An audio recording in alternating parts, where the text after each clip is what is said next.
ओम श्री साईनाथ नाथाय नमः। सभी श्रोताओं को मेरा प्रणाम एवं हार्दिक अभिनंदन। आज हम श्री साईं चरित्र के 45वें अध्याय का श्रवण करेंगे, जिसमें काका साहेब दीक्षित का संदेह और आनंदराव का स्वप्न तथा बाबा के विश्राम के लिए लकड़ी का तख्ता इत्यादि कथाओं का व्याख्यान किया गया है। गत 3 अध्यायों में बाबा के निर्वाण का वर्णन किया गया है। इसमें कोई संदेह नहीं है कि अब बाबा का साकार स्वरूप लुप्त हो गया है, परंतु उनका निराकार स्वरूप तो सदैव ही विद्यमान रहेगा। अभी तक केवल उन्हीं घटनाओं और लीलाओं का उल्लेख किया गया है जो बाबा के जीवन काल में घटित हुई थी। उनके समाधिस्थ होने के पश्चात भी अनेक लीलाएं हो चुकी हैं और अभी भी देखने में आ रही हैं, जिनसे यह सिद्ध होता है कि बाबा अभी भी विद्यमान हैं और पूर्व की ही भांति अपने भक्तों को सहायता पहुंचाया करते हैं। बाबा के जीवन काल में जिन व्यक्तियों को उनका सानिध्य या सत्संग प्राप्त हुआ, यथार्थ में उनके भाग्य की सराहना कौन कर सकता है। यदि किसी को फिर भी ऐन्द्रिक और सांस्कारिक सुखों से वैराग्य प्राप्त नहीं हो सका, तो इसे दुर्भाग्य के अतिरिक्त और क्या कहा जा सकता है। जो उस समय आचरण में लाया जाना चाहिए था और अभी भी लाया जाना चाहिए, वह है अनन्य भाव से बाबा की भक्ति। समस्त चेतनाओं, इंद्रिय प्रवृत्तियों और मन को एकाग्र कर कर बाबा के पूजन और सेवा की ओर लगाना चाहिए। कृत्रिम पूजा से क्या लाभ। यदि पूजन में ध्यान आदि करने की ही अभिलाषा है, तो वह शुद्ध मन और अंतःकरण से होनी चाहिए। जिस प्रकार पतिव्रता स्त्री का विशुद्ध प्रेम अपने पति पर होता है, इस प्रेम की उपमा कभी कभी लोग शिष्य और गुरु के प्रेम से भी किया करते हैं, परंतु फिर भी शिष्य और गुरु के प्रेम के सामने पतिव्रता का प्रेम तुच्छ है और उसकी कोई समानता नहीं की जा सकती। माता, पिता, भाई या अन्य संबंधी जीवन का ध्येय प्राप्त करने में कोई सहायता नहीं पहुंचा सकते। इसके लिए हमें स्वयं अपना मार्ग अन्वेषण कर आत्मानुभूति के पथ पर अग्रसर होना पड़ता है। सत्य और असत्य में विवेक, इहलौकिक तथा परलौकिक सुखों का त्याग, इंद्रिय निग्रह और केवल मोक्ष की धारणा करते हुए अग्रसर होना पड़ता है। दूसरों पर निर्भर रहने के बदले हमें आत्मविश्वास बढ़ाना उचित है। जब हम इस प्रकार विवेक बुद्धि के कार्य करने का अभ्यास करेंगे, तो हमें अनुभव होगा कि यह संसार नाशवान और मिथ्या है। इस प्रकार की धारणा से सांस्कारिक पदार्थों में हमारी सारी आसक्ति उत्तरोत्तर घटती जाएगी और अंत में हमें उनसे वैराग उत्पन्न हो जाएगा। तब कहीं आगे चलकर यह रहस्य प्रकट होगा कि ब्रह्म हमारे गुरु के अतिरिक्त कोई और नहीं, बल्कि यथार्थ में वही सदवस्तु यानी परमात्मा है, और यह रहस्योद्घाटन होता है। यह दृश्यमान जगत उनका ही प्रतिबिंब है। अतः इस प्रकार हम सभी प्राणियों में उनके ही रूप का दर्शन कर उनका पूजन करना आरंभ कर देते हैं, और यही सम्मत भाव दृश्यमान जगत से विरक्ति प्राप्त कराने वाला भजन या मूल मंत्र है। इस प्रकार जब हम ब्रह्म या गुरु की अनन्य भाव से भक्ति करेंगे, तो हमें उनसे अभिन्नता की प्राप्ति होगी और आत्मानुभूति की प्राप्ति सहज ही हो जाएगी। संक्षेप में यह है कि सदैव गुरु का कीर्तन और उनका ध्यान करना ही हमें सर्वभूतों में भागवत दर्शन करने की योग्यता प्रदान करता है, और इसी से परमानंद की प्राप्ति होती है। निम्नलिखित कथा इस तथ्य का प्रमाण है। यह तो सब जानते ही हैं कि बाबा ने काका साहेब दीक्षित को श्री एकनाथ महाराज के 2 ग्रंथ श्रीमद् भागवत गीता और भावार्थ रामायण का नित्य पठन करने की आज्ञा दी थी। काका साहेब इन ग्रंथों का नियम पूर्वक पठन बाबा के समय से करते आए हैं, और बाबा के समाधिस्थ होने के उपरांत अभी भी वे उसी प्रकार अध्ययन कर रहे हैं। एक समय चौपाटी में काका साहेब प्रातःकाल एक नाथी भागवत का पाठ कर रहे थे। माधवराव देशपांडे और काका महाजनी भी उस समय वहां उपस्थित थे तथा ये दोनों ध्यानपूर्वक पाठ का श्रवण कर रहे थे। उस समय 11वें स्कंद के 2 अध्याय का वाचन चल रहा था, जिसमें नवनाथ अर्थात ऋषभ वंश के सिद्ध यानी कवि हरि अंतरिक्ष, प्रबुद्ध, पिपलायन, अभिहोर्त, दुर्मिल, चमस और करभाजन का वर्णन है, जिन्होंने भागवत धर्म की महिमा राजा जनक को समझाई थी। राजा जनक ने इन नवनाथों से बहुत महत्वपूर्ण प्रश्न पूछे और इन सभी ने उनकी शंकाओं का बड़ा संतोषजनक समाधान किया था। अर्थात कवि ने भागवत धर्म, हरि ने भक्ति की विशेषताएं, अंतरिक्ष ने माया क्या है, प्रबुद्ध ने माया से मुक्त होने की विधि, पिपलायन ने पर ब्रह्म के स्वरूप, अभिहोत्र ने कर्म के स्वरूप, दुर्मिल ने परमात्मा के अवतार और उनके कार्य, चमस ने नास्तिक की मृत्यु के पश्चात की गति एवं करभाजन ने कली काल में भक्ति की पद्धतियों का यथाविधि वर्णन किया है। इन सब का अर्थ यही था कि कलयुग में मोक्ष प्राप्त करने का एकमात्र साधन केवल हरि कीर्तन या गुरु चरणों का चिंतन ही है। पठन समाप्त होने पर काका साहेब बहुत निराशापूर्ण स्वर में माधवराव और अन्य लोगों से कहने लगे कि नवनाथों की भक्ति पद्धति का क्या कहना है, परंतु उसे आचरण में लाना कितना दुष्कर है। नाथ तो सिद्ध थे, परंतु हमारे समान मूर्खों में इस प्रकार की भक्ति का उत्पन्न होना क्या कभी संभव हो सकता है? अनेक जन्म धारण करने पर भी वैसी भक्ति नहीं हो सकती, तो फिर हमें मोक्ष कैसे प्राप्त होगा? ऐसा प्रतीत होता है कि हमारे लिए तो कोई आशा ही नहीं है। माधवराव को यह निराशावादी धारणा अच्छी नहीं लगी।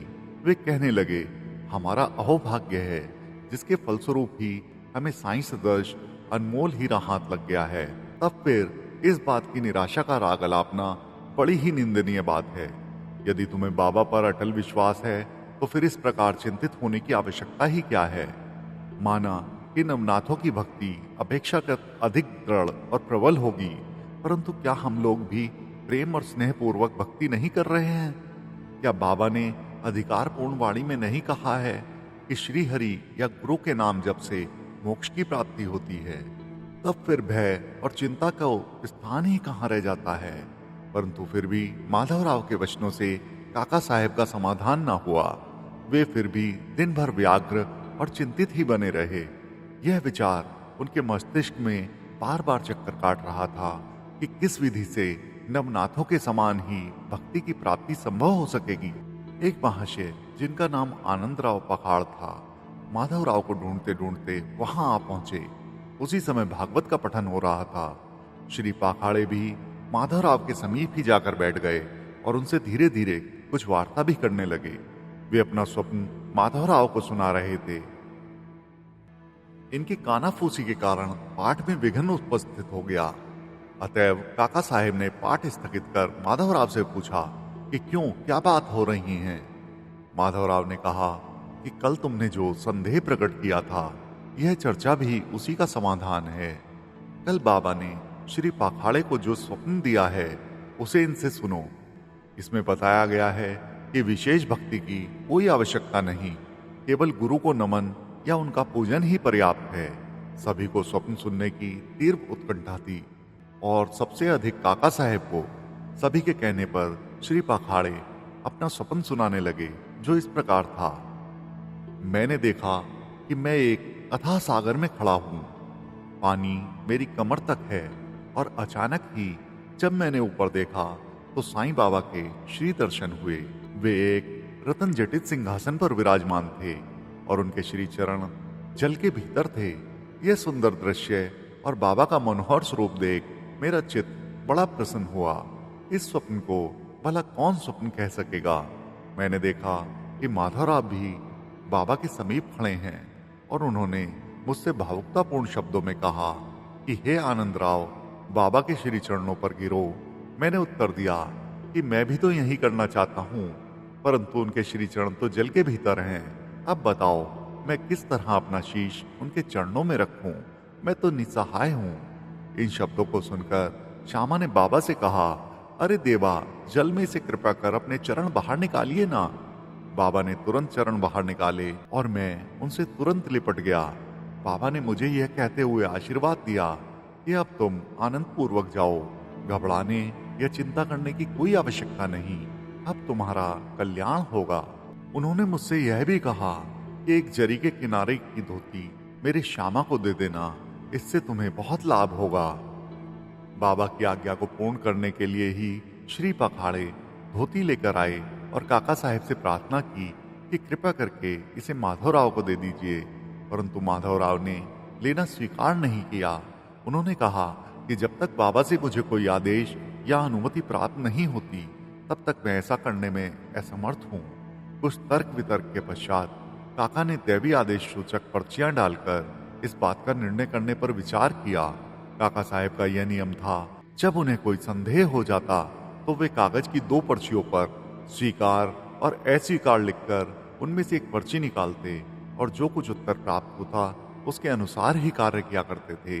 इसका भी निपटारा करने के लिए उन्होंने उपयुक्त विधि के अनुसार ही 2 पर्चियां निकालकर बाबा के चित्र के सामने रखकर अबोध बालक को उसमें से एक पर्ची उठाने को कहा। बालक द्वारा उठाई गई पर्ची जब खोलकर देखी गई तो वह स्वीकार सूचक पर्ची निकली और तब माधवराव को धोती स्वीकार करनी पड़ी। इस प्रकार आनंदराव और माधवराव संतुष्ट हो गए और काका साहब का संदेह भी दूर हो गया। श्रोताओं, इसमें हमें यह शिक्षा मिलती है कि हमें अन्य संतों के वचन का उचित आदर करना चाहिए, परंतु साथ ही यह भी परम आवश्यक है कि हमें अपनी माँ अर्थात गुरु पर पूर्ण विश्वास रख उनके आदेशों का अक्षरश पालन करना चाहिए, क्योंकि अन्य लोगों की उपेक्षा हमारे कल्याण की उन्हें अधिक चिंता है। बाबा के निम्नलिखित वचनों को हृदय पटल पर अंकित कर लो। इस विश्व में असंख्य संत हैं, परंतु अपना पिता गुरु ही सच्चा पिता, सच्चा गुरु है। दूसरे चाहे कितने ही मधुर वचन क्यों ना कहते हों, परंतु अपना गुरु उपदेश कभी नहीं भूलना चाहिए। संक्षेप में सार यही है कि शुद्ध हृदय से अपने गुरु से प्रेम कर उनकी शरण जाओ और उन्हें श्रद्धा पूर्वक साष्टांग नमस्कार करो।